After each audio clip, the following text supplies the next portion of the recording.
Allahumma salli ala Sayyidina Muhammad.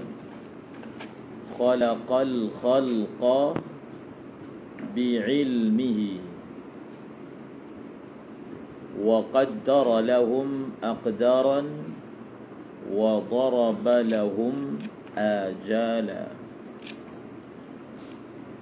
wa lam yakhfa alayhi shay'un min af'alihim qabla an yakhluqahum wa 'alima ma hum 'amiluna qabla an yakhluqahum wa amarahum bi ta'atihi wa nahahum an ma'siyatihi.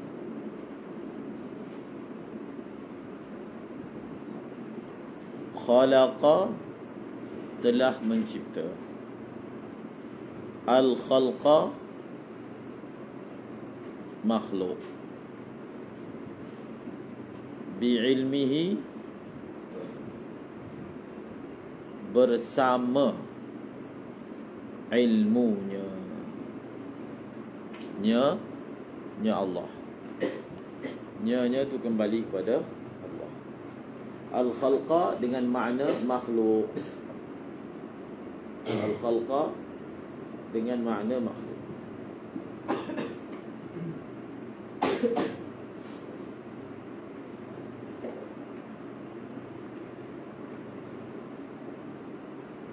Telah mencipta ia Allah akan makhluk. Alif lam lil jins. Telah mencipta ia Allah akan semua makhluk. Semua yang jenis dia adalah makhluk. Semua itu diambil daripada makna istighraq. Telah mencipta ia Allah akan semua makhluk. Alif lam lil istighraqi. Telah mencipta oleh Allah akan jenis makhluk bersama ilmunya. Kembali kepada Allah. Jadi al-ba, ba yang ada pada matan ni adalah ba dengan makna ma'iyah. Ba dengan makna ma'iyah ataupun ba lil ilsaq. Ba di sini bukan ba sababiyah. Ba di sini adalah bukan sababiyah, tetapi ba dengan makna bersama.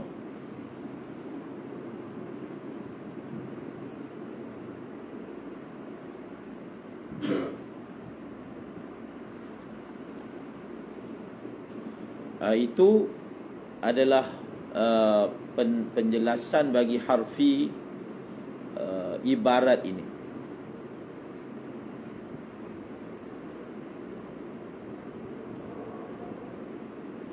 Kemudian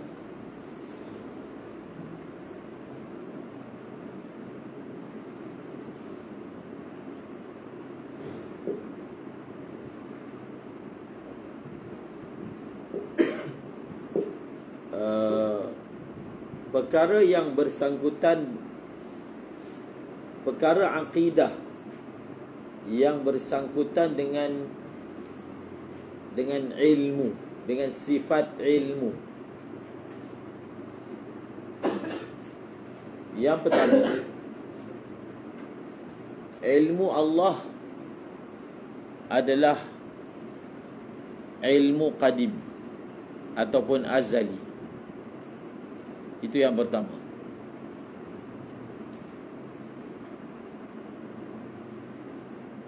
Dan yang kedua, ilmu Allah adalah ilmu yang muhit, meliputi.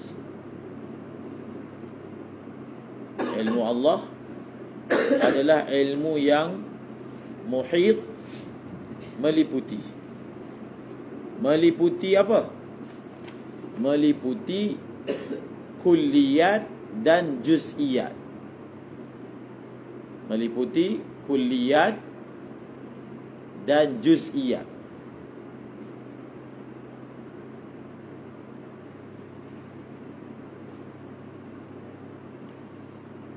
Ini dua perkara berkaitan dengan akidah yang berkaitan dengan akidah dari segi sifat ilmu yang berada di atas landasan ahli sunnah wal jamaah.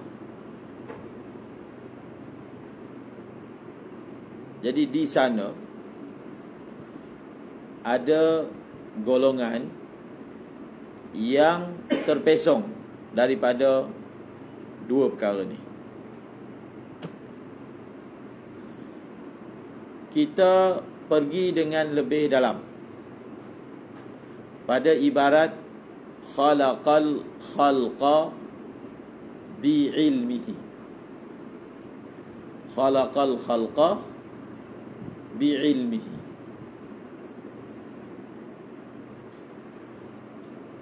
Ada yang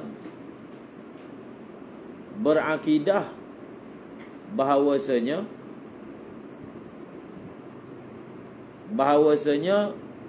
ilmu Allah itu bukanlah azali. Ilmu Allah bukan azali, dan ilmu Allah itu bukan muhit, meliputi sehingga juz'iyat. Dan kita pernah bawa rangkap syair yang menyatakan ada tiga perkara yang kerananya ahli falsafah telah dihukum kafir. Antaranya, mereka menafikan ilmu Allah meliputi segala perkara yang juz'iyat. Tiga sifat. Pertama, khaliq. Kedua, murid. Dan yang ketiga, alim. Apabila diisbatkan, bila kita mengisbatkan bahawasanya Allah Ta'ala itu khaliq, maka tidaklah mungkin sesuatu zat itu khaliq, melainkan dia itu adalah murid berkehendak. Faham? Dalam perkataan khaliq, di dalamnya ada makna ataupun ada sifat murid berkehendak. Bila dia cipta sesuatu perkara, maknanya itulah kehendak dia. Faham? Dan tak mungkin dia mencipta sesuatu tapi dia tak berkehendak. Faham? Kalau zat itu mencipta sesuatu yang dia tidak berkehendak, maka dia bukanlah zat yang ada sifat murid. Murid ni adalah, lawannya adalah yang dipaksa. Maksudnya apa? Dia tak nak tapi dia buat juga. Itu dipanggil dipaksa. Sedangkan zatnya itu adalah zat yang murid. Jadi bila zat itu khaliq, maka maknanya dia murid. Dan bila dia murid, maka maknanya dia adalah alim. Bila Allah Ta'ala mencipta sesuatu, maknanya Allah Ta'ala berkehendak dengan apa yang dicipta itu.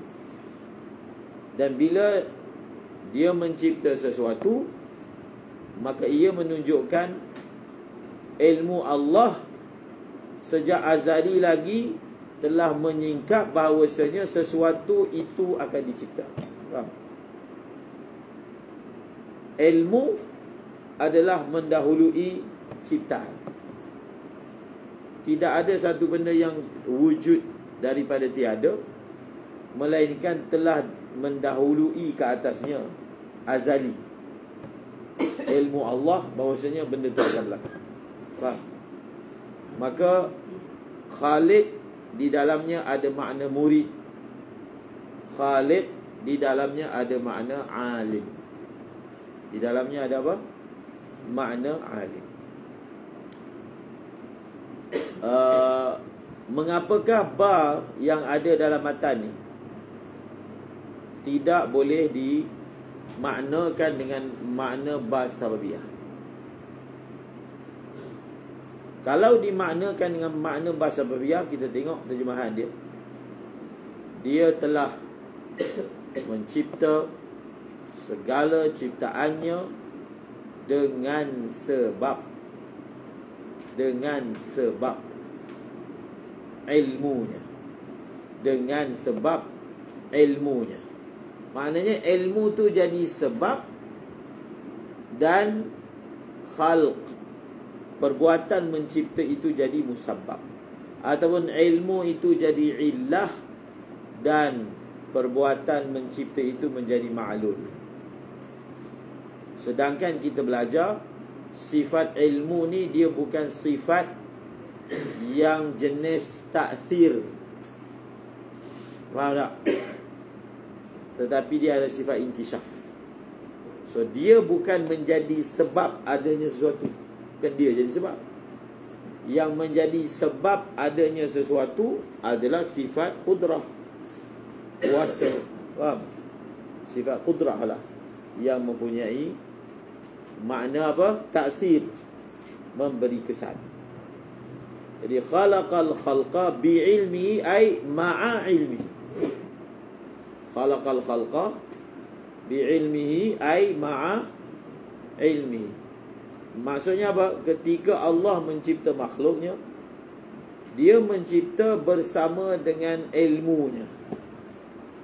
Apa maksud bersama dengan ilmunya? Bersama dengan ilmunya bahawasanya benda itu akan dicipta.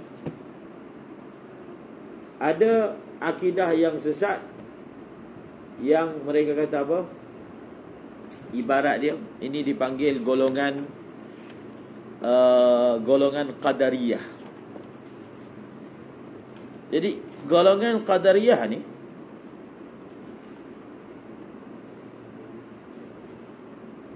mereka kata, mana ibarat dia?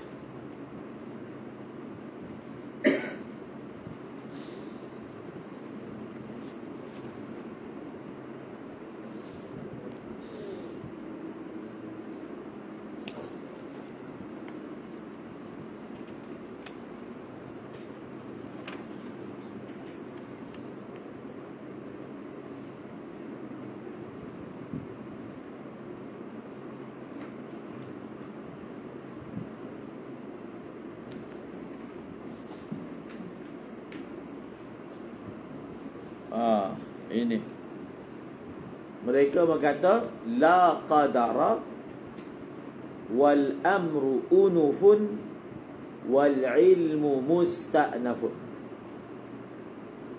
Apa dia? La qadara wal amru unufun wal ilmu musta'nafun. Maksudnya apa? Orang yang menafikan qadar ni dia panggil golongan Qadariyah. Dia nafikan qadar. Dia nafikan apa? Qadar. Dia kata takdir ni tak ada. Semua perkara ini dia berlaku ibtidaan, unuf. Dan ilmu Allah Ta'ala itu baharu ada. Maksudnya apa? Dia punya i'tikad dia, bila benda itu berlaku, baru Allah Ta'ala tahu. Sebelum tu dia tak tahu. Itu yang dimaksudkan wal ilmu musta'naf. Ilmu tu bila benda tu berlaku, tahu. Yang akan datang tak tahu lagi.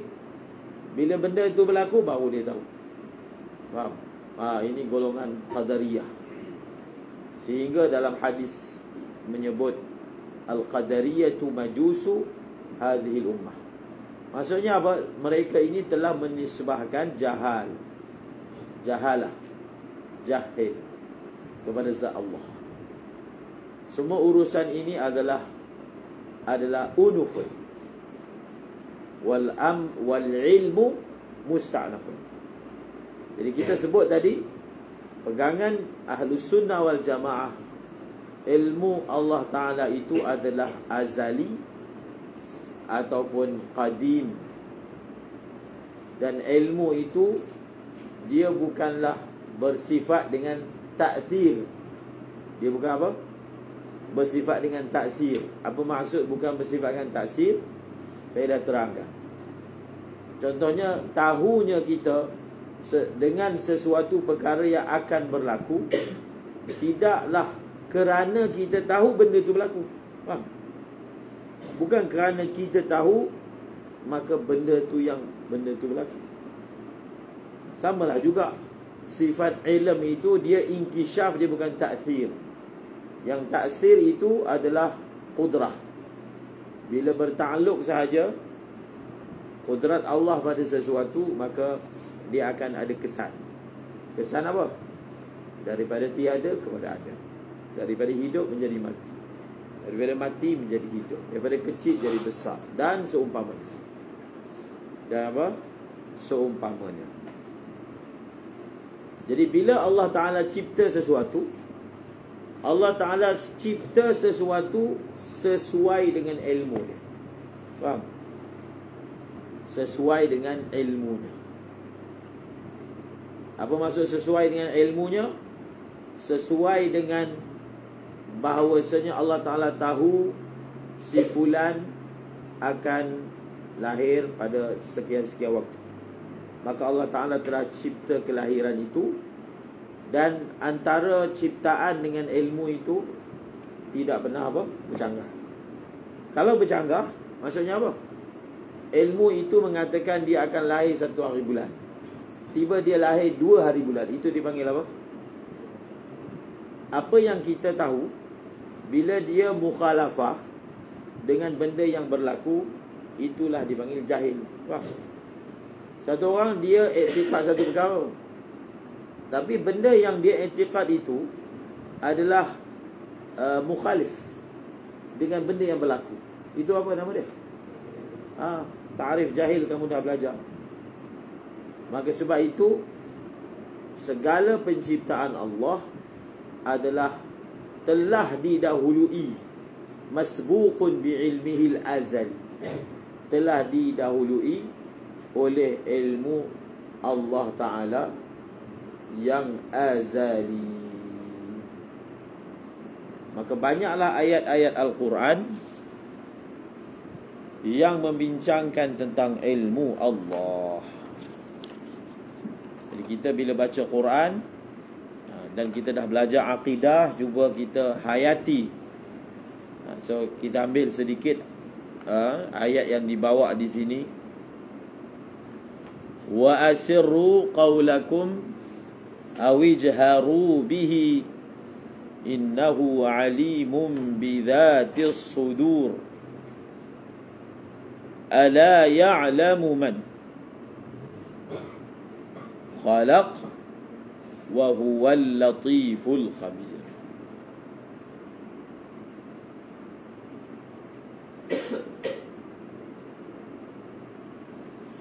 Dan apa lagi ayat?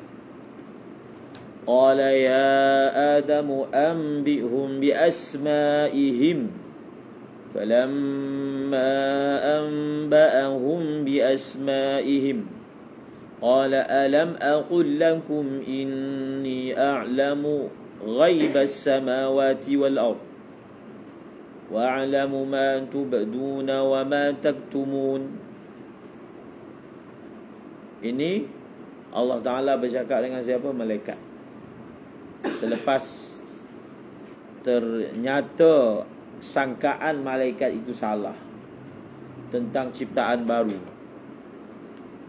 Taj'alu fiha man yufsidu fiha wa yasfiku dima, kata malaikat. Wa nahnu nusabbihu bihamdika wa nuqaddisu lak. Akhir sekali, anbihum bi asma'ihim falamma anba'ahum bi asma'ihim qala alam aqul lakum inni a'lamu ghaibas samawati wal ard wa a'lamu ma tubduna wa ma kuntum taktumun. Ayat yang lain, kutiba alaikumul qitalu wa huwa kurhul lakum wa asa an takrahu syai'a wa huwa khairul lakum wa asa an tuhibbu syai'an wa huwa syarrul lakum wallahu ya'lamu wa antum la ta'lamun.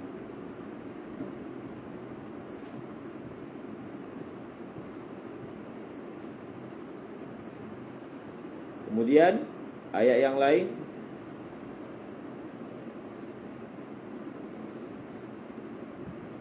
wa ma taf'alu min khairin fa innallaha kana bihi alima. Wa ma min dabbatin fil ardi illa 'ala Allahi rizquha wa ya'lamu mustaqarraha wa mustawda'aha kullun fi kitabim mubin.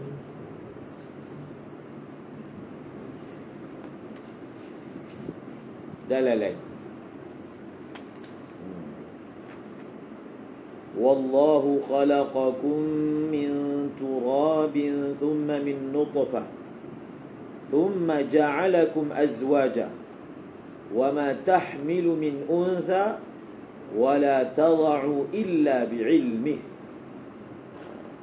wa ma yu'ammaru min mu'ammar wa la yunqasu min umrihi illa fi kitab inna dhalika 'ala Allahi yasir. Dan lain-lain.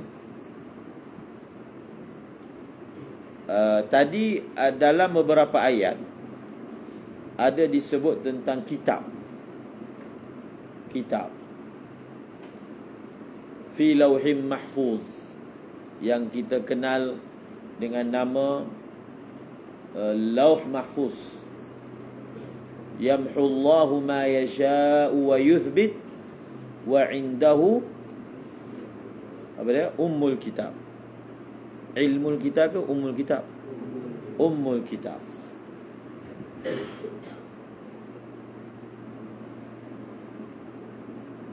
Ilmu Allah adalah benda lain. Lauh mahfuz adalah benda lain. Faham? Bagi contoh, saya tahu satu perkara, lalu apa yang saya tahu saya tulis. So kita boleh bezakan lah. Apa yang kita tahu itu satu perkara kan. Apa yang kita tulis satu perkara yang lain. Yang tu kertas, yang itu maklumat yang ada dalam diri kita. Jadi lauh mahfuz ni adalah benda yang baru. Faham? Lauh mahfuz ni apa? Benda baru. Lauh mahfuz makhluk. Kitab adalah makhluk. Qalam, ada hadis yang menyatakan qalam ini adalah makhluk yang pertama dicipta. Lalu dia diperintahkan untuk tulis segala takdir. Maka di sana ada yang disebut lauh mahfuz. Lauh mahfuz. Adakah semua apa yang akan berlaku ada dalam lauh mahfuz? Tak. Dalam lauh mahfuz ini, adakah ada semua perkara yang telah berlaku? Tak juga. So dalam lauh mahfuz ni ada catatan takdir-takdir tertentu sehinggalah hari kiamat. Ada dalam lauh, ada dalam lauh mahfuz. Tapi bukan semua perkara ada dalam lauh mahfuz. Kenapa? Kerana ilmu Allah ini adalah sesuatu yang lauh mahfuz ni bukan dia tulis semua ilmu Allah. Faham tak? Kalau lauh mahfuz ni boleh tulis semua ilmu Allah, maka maknanya ilmu Allah ni mahsur. Faham? Terbatas. Kalau terbatas, maka kurang. Sedangkan sempurna. So di dalam Lauh Mahfuz itu ada perkara yang Allah suruh tulis. Tapi bukan semua perkara Allah suruh tulis dalam Lauh Mahfuz. Jadi kena faham tu maksud Lauh Mahfuz. Yamhullahu ma yasha wa yuthbit. Ada perkara yang dalam Lauh Mahfuz tu dipadam dan diisbatkan benda lain, diganti benda lain yang ditulis dalam Lauh Mahfuz. Maka ilmu Allah tak berubah. Ilmu tak berubah. Kalau ilmu kita berubah, maksudnya apa? Ilmu baru membatalkan ilmu lama. Betul tak? Dulu kita tahu, kita ingat dia ni macam ni. Sekarang kita baru ada pengetahuan baru tentang dia. Maksudnya apa? Maksudnya pengetahuan kita yang dulu tu adalah salah. Pengetahuan baru menggantikannya. Depan siapa? Pengetahuan baru menggantikannya. Maksudnya apa? Maksudnya pengetahuan lama tu adalah jahil, salah. Pengetahuan baru itulah yang betul. Kalau manusia memang berlaku. Tetapi kalau Allah Ta'ala, benda tu tak berlaku. Faham tak? Benda tu mana berlaku? Mana ada berlaku jahal? Jahalah. Jadi apa maksud yamhullahu ma yasha' wa yuthbit? Allah menghapuskan apa yang dia nak dan mengisbatkan apa yang dia nak. Yang berubah itu adalah tulisan dalam Lauh Mahfuz. Lauh Mahfuz makhluk, Lauh Mahfuz baharu. Wa indahu ummul kitab. Yang ummul kitab inilah yang tak berubah, iaitu ilmu Allah Ta'ala yang qadim. Ilmu Allah Ta'ala yang qadim, maka dia tidak berubah. Jadi kalau satu orang dia doa malam nisfu Sya'ban, ya Allah, sekiranya kau begini, kau tahu ni, kau hapuskanlah, kan? Ilmu tak boleh berubah. Ilmu Allah yang azali pada benda yang akan berlaku, dia tak boleh berubah. Kalau berubah, maksudnya dia akan jadi mukhalif, yang saya sebut tadi. Jadi kena faham apa maksud perubahan-perubahan tersebut. Maka yang terakhir yang ada dalam catatan Lauh Mahfuz itulah benda adalah merupakan ilmu Allah yang qadim. Yang benda yang berlaku, maka benda itu telah, bila berlakunya satu perkara, telah sabitlah. Bila berlakunya satu perkara, apa etika kita? Etika kita, benda yang berlaku ni, dia adalah tertakluk pada kehendak Allah. Kalau Allah Ta'ala tak iradah, benda ni tak akan berlaku. Dan benda yang telah berlaku ini adalah perkara yang tertakluk pada ilmu Allah. Maksudnya Allah Ta'ala tahu sejak azali lagi, maksudnya dia akan berlaku. Benda yang dah berlaku, maka tertakluk padanya qudratullah. Kerana tanpa qudratullah, maka dia tidak akan berlaku. Jadi seseorang itu, kalau belum berlaku, dia boleh buat apa pun usaha, dia boleh memasang apa pun impian. Tapi kalau dah berlaku, maka dia tak boleh ubah benda yang dah berlaku. Dah berlaku sekarang. Maksudnya yang dia tak boleh ubah tu yang hal, yang sekarang. Tapi yang akan datang tak tahu. Sebab itu orang kata, walaupun benda tu dah berlaku, yang kita tak boleh ubah yang telah berlaku. Tapi akan datang kita tak tahu, adakah benda yang berlaku itu dia akan terus kekal dalam keadaan tu. Faham? Kalau memang ilmu Allah benda tu akan kekal, maka tak boleh ubah. Tapi kita tak tahu. Jadi kejahilan manusia ini adalah rahmat untuk dia. Kita tak tahu benda yang gaib ni adalah rahmat. Faham? Rahmat apa? Rahmat daripada segi dia akan buat usaha. Dia akan buat usaha.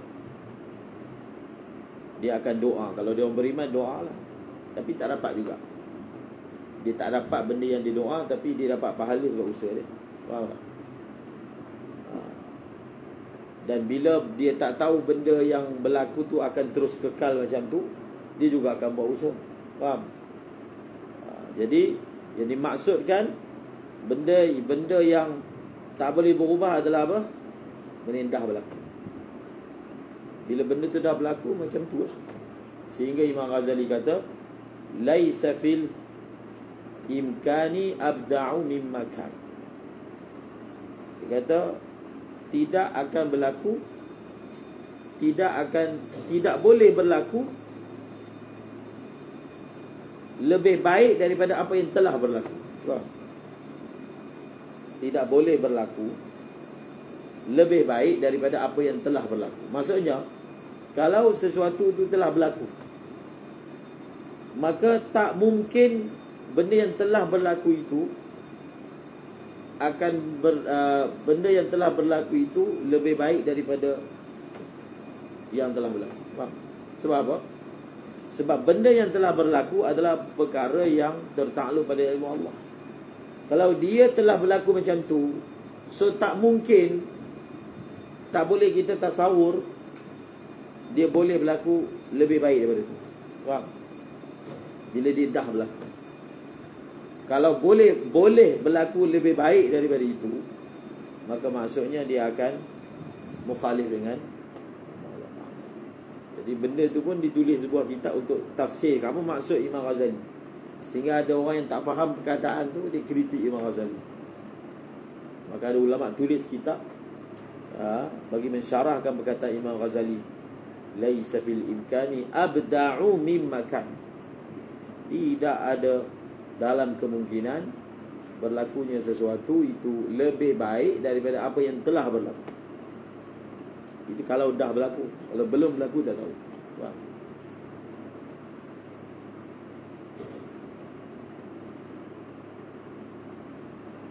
Jadi bila orang kata sama, Allah al-Musawwab.